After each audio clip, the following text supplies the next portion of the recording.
ध्यानाभ्यास के इस पावन सत्र में आपका हार्दिक स्वागत है। अभिनंदन है, अभिवादन है।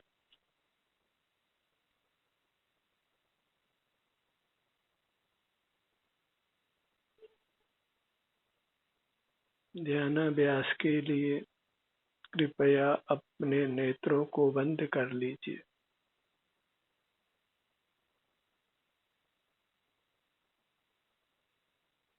अपना मुख अपनी ओर कीजिए। बाह्य पदार्थ सब संयोग रूप हैं और उनका नियम से वियोग होता है। आप ही असंयोगी हैं। अपना साथ ही सदा रहता है।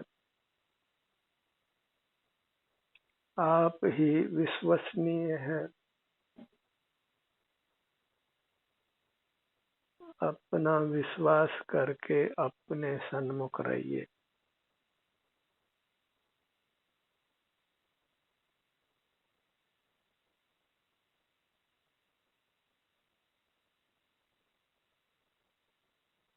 अपने सन्मुख रहने में ही उत्तम स्वास्थ्य, उत्तम सुख की प्राप्ति है।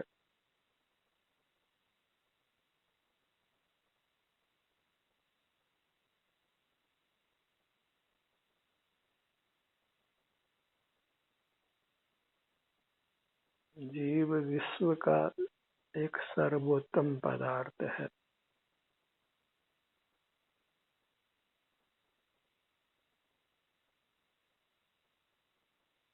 शाश्वत सुख का बना हुआ तत्व है।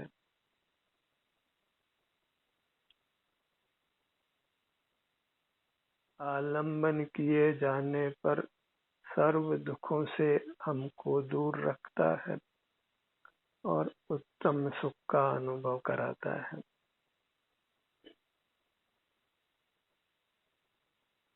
सिर से पांव तक ही बने रहिए। इतनी सी शर्त मानिए।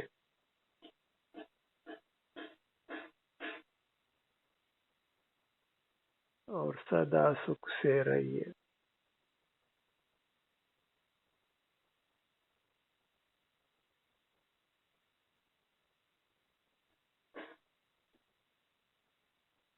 अपने सन्मुख रहकर अपने को कर्मों के बंधन से मुक्त करिए।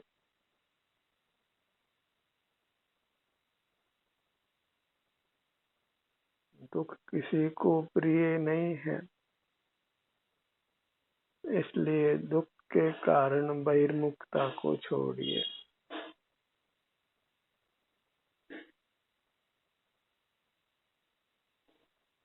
बहिर्मुखता में राग की मिठास उत्पन्न होती है और वह मिठास विस्मय है, प्राण घातक है।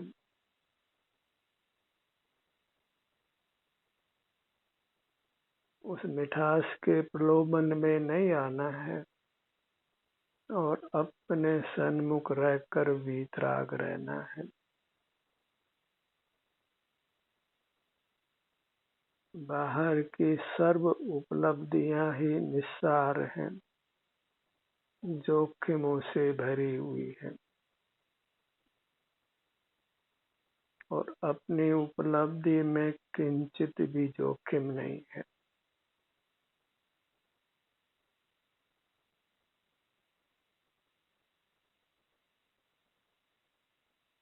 सत्र के दौरान आपको अपना मुख अपनी ओर रखना है। अंतर में ही विहार करते हुए रहना है। अपनी संवेदनाओं को भोगते हुए रहना है। बाह्य पदार्थों से सुख की आशा छोड़िए। उनके आश्रय से सुख नहीं होकर वास्तव में दुख ही होता है।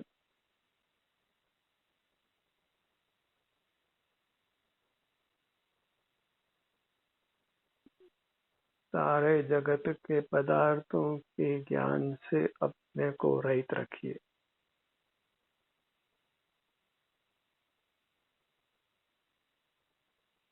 ये पदार्थों के ज्ञान से रहित हो जाना और अपने अनुभव सहित रहना, इतना ही सुख का मार्ग है।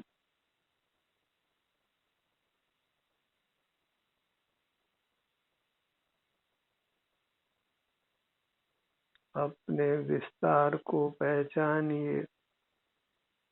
सिर से पैरों तक आपका विस्तार है।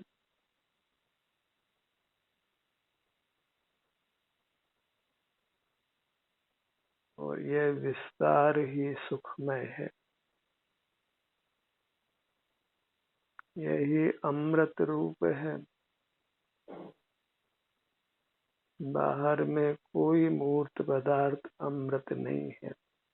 कोई ऐसा पदार्थ नहीं है जिसका सेवन करके अमर हो जाए।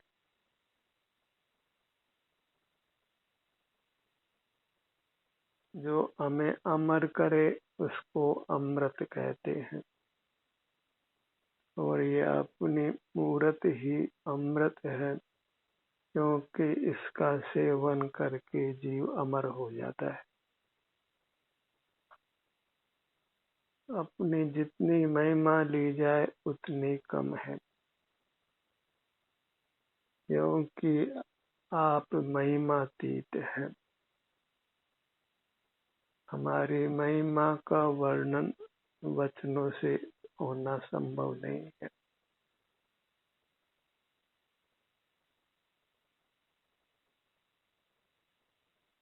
सारी धरती को कागज बनाया जाए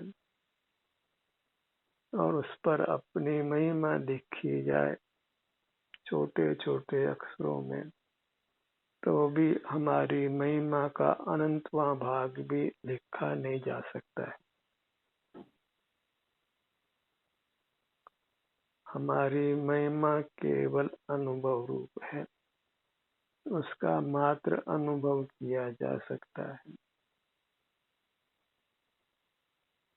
क्योंकि हमारे सुख की महिमा के लोक में कोई उपमा नहीं है। इसलिए उसका वर्णन करना संभव नहीं।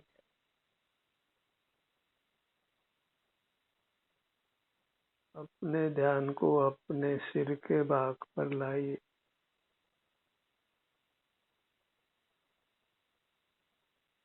हर भाग की संवेदनाओं का ग्रहण करना है।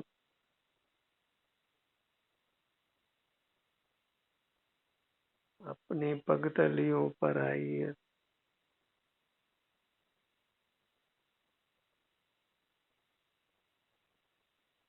अपना मस्तक भी पूज्य है और अपने चरण कमल भी पूज्य है, यह निश्चय जानो। क्योंकि हम सर्वांग परमात्मा मूर्ति हैं।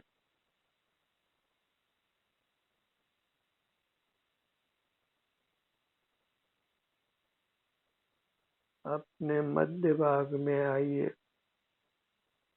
नाभि मंडल।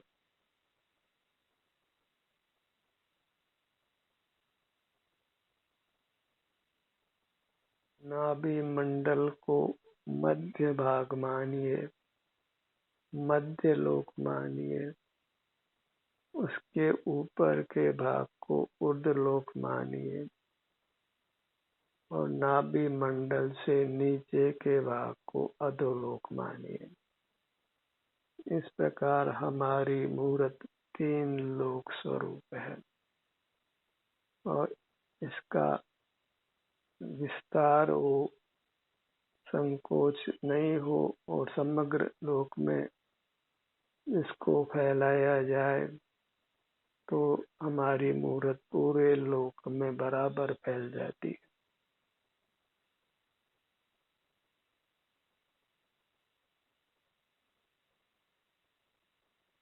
इसीलिए जो भी अपनी अमूर्त काया के सन्मुख होता है उसमें ठहरता है, उसको त्रिलोकी नारायण कहते हैं। वही अपने तीन लोक का अधिपति है, परमात्मा है।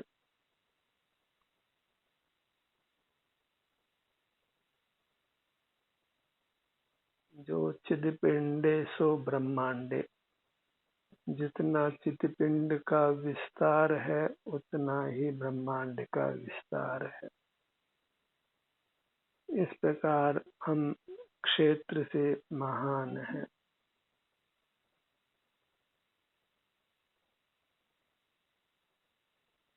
जैसे आकाश अमूर्तिक है ऐसे ही हम अमूर्तिक हैं। आकाश में सुख स्वभाव नहीं है, हमारे में सुख स्वभाव है।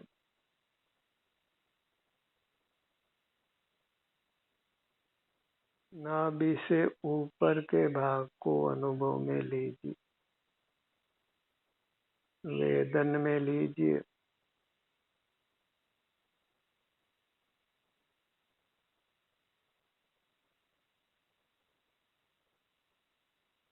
इस अनुभव वेदन से ही कर्म की संधि टूटती है। हम कर्मों के बंधन से मुक्त होते हैं।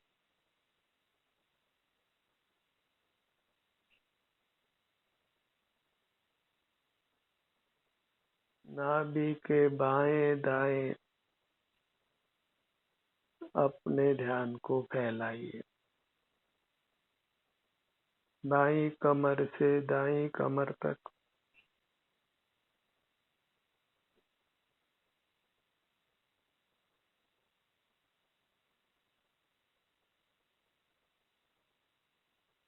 हम सुख स्वभावी होने से, अपने सन्मुख होने से हमें सुख का ही आस्वादन होता है। जो जिसमें होता है वही मिलता है, क्योंकि हमारे में केवल सुख है।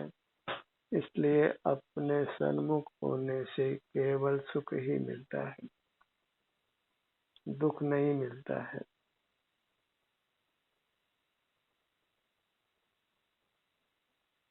अपने ध्यान को अपनी कमर से नीचे पग तलियों तक लाइए।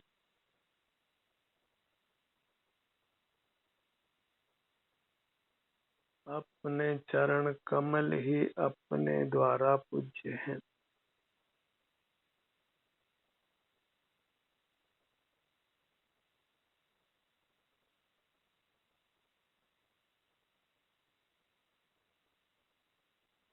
अपने जंगा भागों को अनुभव में लीजिए।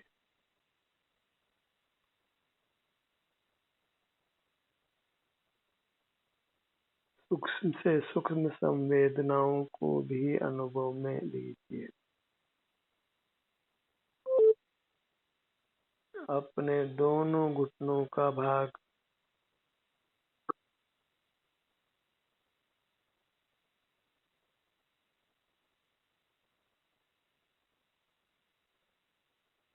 घुटनों से नीचे एड़ी भाग तक अपने ध्यान को फैलाइए।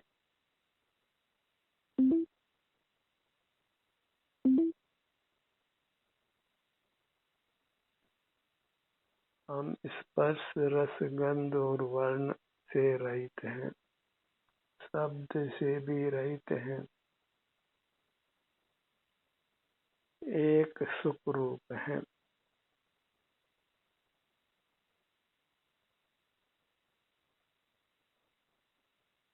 अपने को लक्ष्य करने से ही हम उत्तम अविनाशी सुख को पा लेते हैं।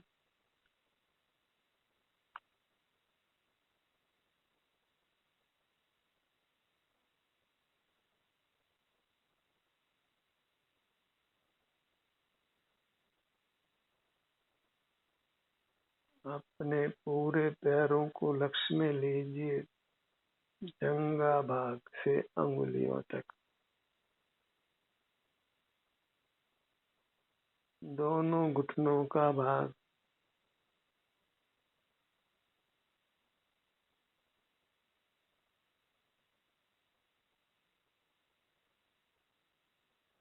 यदि हम अपना ध्यान अपने विभिन्न अंगों पर लाते हैं तो फिर आगामी काल में अपने अंगों में उपांगों में वेदना नहीं हो सकती। बस अपने अंगों पर उपांगों पर बार बार ध्यान लाकर बद्ध मूर्त कर्मों से रहित हो जाइए। फिर अनंत काल भी अपने अंग उपांगों में कोई वेदना नहीं हो सकती है।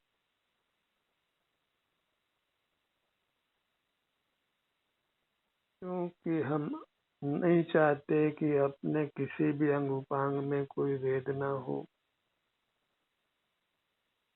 तो इसके लिए हमें अपने अंग उपांगों के सन्मुख रहना है, बाहर की उपलब्धियों का लोभ छोड़ देना है।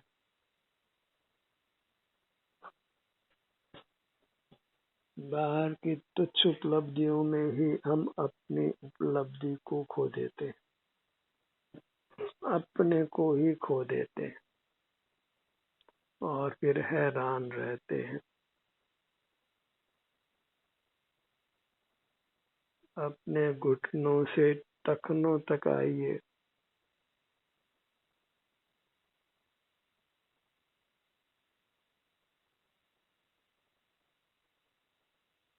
और सुख की दशा में ही हम अपने सर्वांग में विचरण कर मूर्त कर्मों को अपने से पृथक कर दें, तो फिर किंचित भी दुख पाए बिना हम मोक्ष पा लेते हैं, अविनाशी सुख को पा लेते हैं।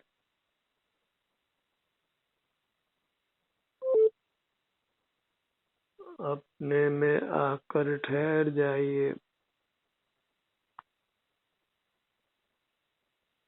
भव्यता के विपाक से ही हम अपने सन्मुख होते हैं। हीन योनियों में तो अवसर ही नहीं है अपने सन्मुख होने का। वे विचार शक्ति से शून्य है, जिनमें जहाँ जिन योनियों में मन नहीं है, द्रव्य मन नहीं है, वे विचार भी नहीं कर सकते, हिताहित का विचार नहीं कर सकते, स्वपर का विवेक नहीं कर सकते।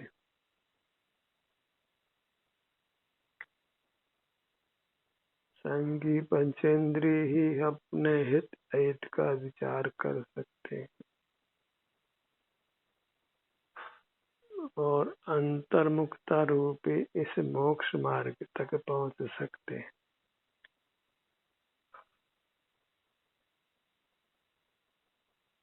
अपने ध्यान को अपने दोनों टखनों पर लाइए,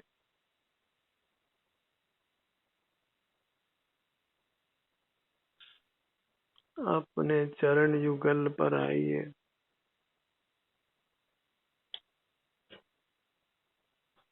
यहाँ के भाग की संवेदना कीजिए, आराम स्थिति को, वेदना की स्थिति जो भी है उसका अनुभव कर लीजिए।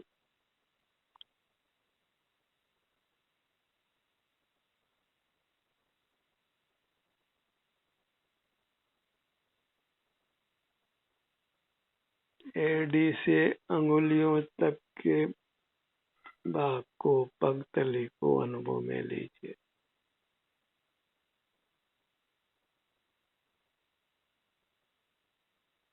स्पर्शन इंद्रिय का अनुभव करने के लिए अपनी हथेलियों का भाग और पगतलियों का भाग सर्वोत्तम भाग है।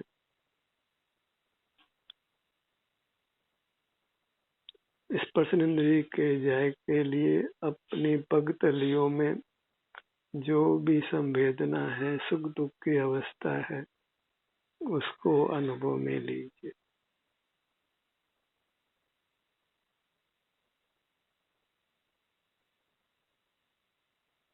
पैरों की 10 उंगलियों को लक्ष्य में लीजिए।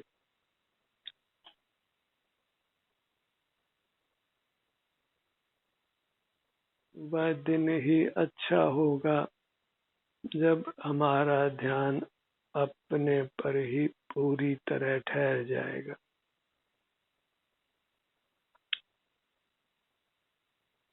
और केवल सुख प्रकट हो जाएगा।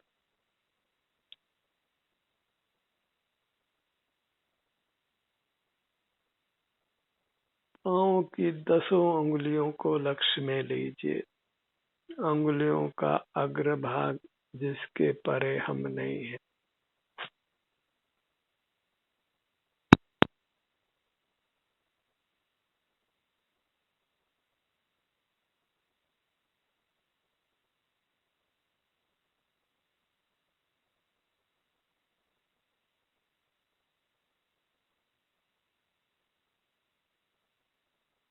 पाँव की अंगुलियों के अग्रभाग से सिर के ऊपर के भाग तक अपने ध्यान को फैलाना है।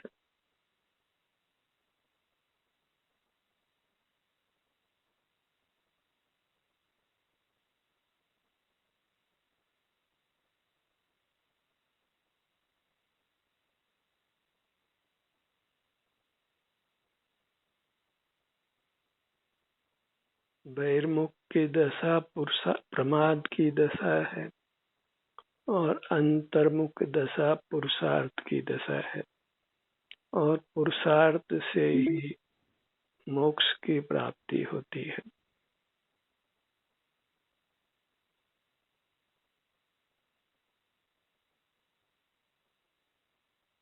बहिर्मुख जीव इस मुक्ति के पुरुषार्थ से रहित है और मुक्ति को नहीं पा सकता है। जन्म मरण से मुक्त नहीं हो सकता है। शारीरिक दुख और वैश्विक दुखों से मुक्त नहीं हो सकता है। अपने ही शरण में आकर जीव दुखों से मुक्त होता है और उत्तम अविनाशी सुख को पाता है।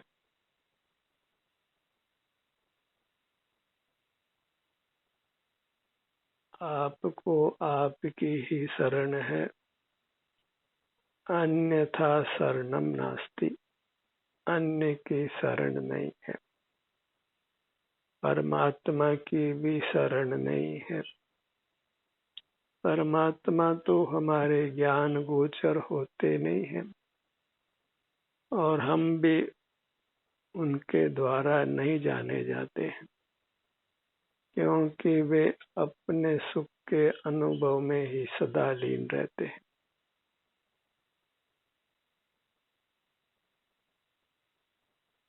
हमें अकेले ही मोक्ष मार्ग पर चल पड़ना है और किसी से किंचित भी सहाय की अपेक्षा नहीं रखना है।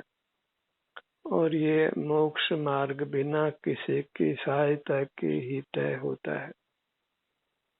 अपनी ही सहायता से, अपने ही सन्मुख रहने से किसी उपकरण की आवश्यकता भी नहीं होती है।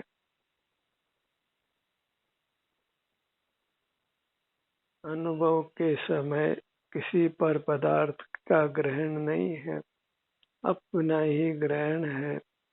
इसलिए अनुभव के समय में जीव अपरिग्रही है।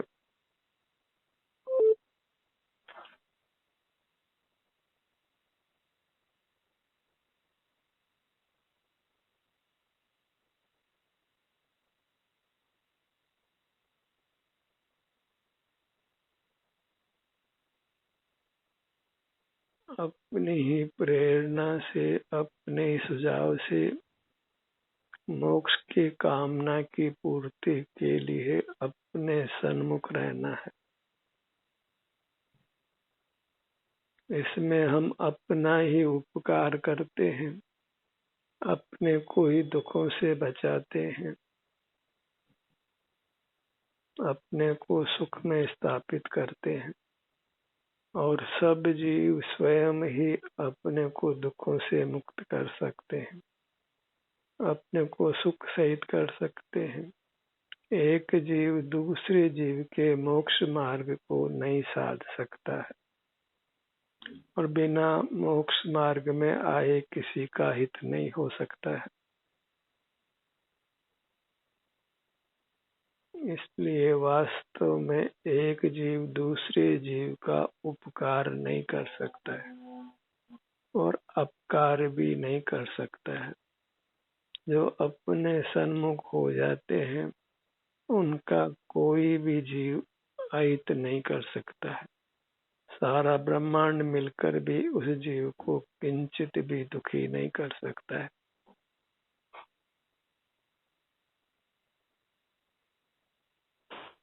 सिर से लेकर पैरों तक अपने हर भाग की संवेदना को ग्रहण करिए। अपना कोई भी भाग छोटे से छोटा भी छूटना नहीं चाहिए, अनुभव के बाहर नहीं रहना चाहिए।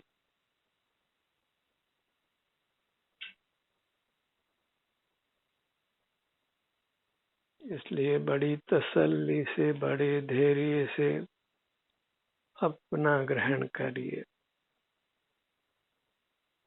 अपने ध्यान को धीरे धीरे विस्तारित करिए ताकि हम अपने हर अंग के सन्मुख आ सकें।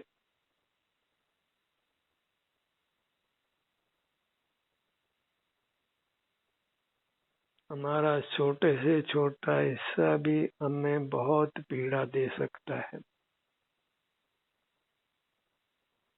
एक सामान्य सा बाल तोड़ भी असह्य पीड़ा का अनुभव कराता है।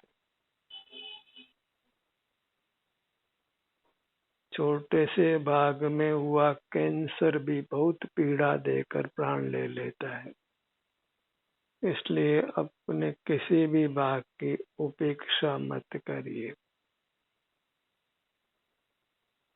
हर भाग के सन्मुख होकर वहाँ की संवेदना का अनुभव करिए और ये काम जीव को स्वयं ही करना होता है। इसमें किसी की सहाय होना संभव नहीं है। तभी का है अकेले चलो रे।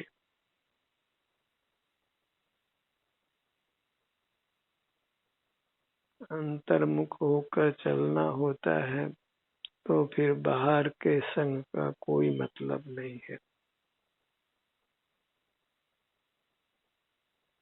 मोक्ष मार्ग तो स्वयं के आश्रय से ही होता है। वहाँ आप ही साधन है, आप ही साध्य है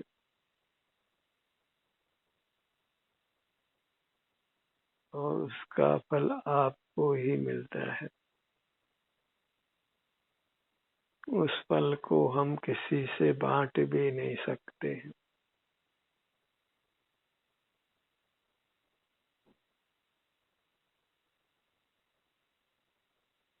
परोपकार उपकार के परिणाम से विरत रहिए और अपने सन्मुख रहिए।